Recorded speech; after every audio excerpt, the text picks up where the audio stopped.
Parallèlement à cela, il y a eu des gels des comptes, vous vous rappelez. Ouais. Cette ordonnance de saisie, nous l'avons attaquée avec plusieurs recours. Il y a finalement un recours qui aboutit. La Chambre spéciale de contrôle de l'instruction a rendu une décision, un arrêt, qui a ordonné la main levée sur tous les avoirs du groupe. Tous les comptes bancaires ont été dégelés. Curieusement, le même jour, c'est-à-dire la date du 26 mai 2022, la Chambre d'instruction a pris une autre ordonnance pour saisir les mêmes biens. Évidemment, nous sommes des avocats, on aurait pu communiquer dans la presse, on ne l'a pas fait. On a fait appel contre cette décision et la procédure est en cours. Donc c'est ce que nous allons débattre. Mais au-delà de ça, c'est que ce qu'on ne vous dit pas, quand on vous a parlé du rapport de dissémination, mais il y a d'autres rapports dans le dossier. Quels sont ces rapports? Non, je ne vais pas révéler l'identité, leur contenu, mais je vais juste vous donner une idée qui parvienne à la même conclusion que la commission rogatoire. Donc aujourd'hui, beaucoup de personnes ont comparu devant la CRIEF et beaucoup de personnes ont été inculpées. Et pourtant, Dioma a été le premier dossier qui a été transféré à la CRIEF. L'ordonnance numéro 001. On est à 7 mois de procédure. 7 mois de procédure qu'on n'arrive pas à entrer en inculpation. Pourquoi? Quand on dit que c'est nous qui retardons le dossier, ce n'est pas nous. Nous avons simplement fait une mise en garde. C'est que si vous inculpez sur la base des éléments actuels qui sont dans le dossier, nous allons attaquer l'acte d'inculpation devant la Chambre spéciale de contrôle de l'instruction et éventuellement devant la Cour suprême. Parce qu'on est dans une procédure judiciaire, un dossier vide en réalité. Mais lorsqu'un dossier est vide, on en tire les conséquences. Oui, mais quand on dit qu'il y a eu virement d'un montant d'$1 million, maître, est-ce que quand déjà le coup d'État est intervenu le 5, est-ce que le patron de Dioma ou les responsables de Dioma Group devraient se permettre cela pour que des soupçons graves pèsent contre eux?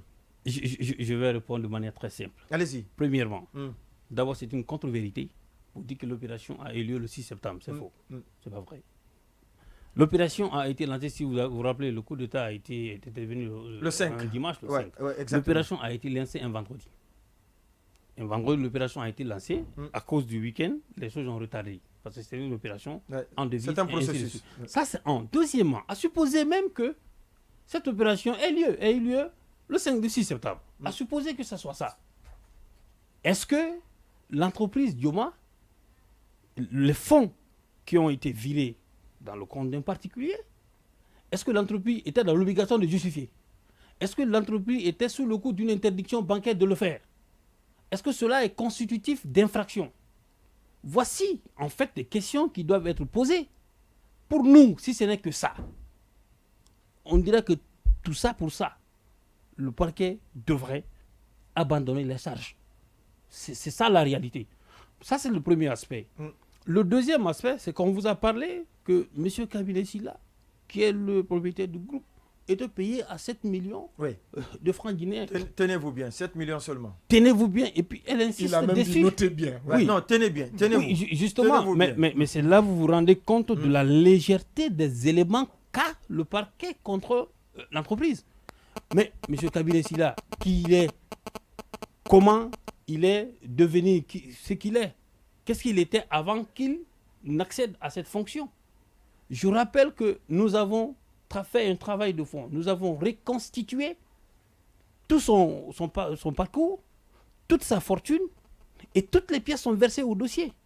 Quand vous regardez, on a versé des pièces en l'année 2000, par exemple, je parle de 2000. Son entreprise a fait plus de 2 milliards de taxes à la douane. C'est vérifiable. Même au port. Ce sont des choses, il avait combien d'immeubles avant qu'il n'accède à la fonction de la présidence de la République. Au niveau de, donc, je rappelle par exemple que parmi les faits pour lesquels Dioma est poursuivi, c'est l'enrichissement illicite. Mais l'enrichissement illicite, c'est quoi?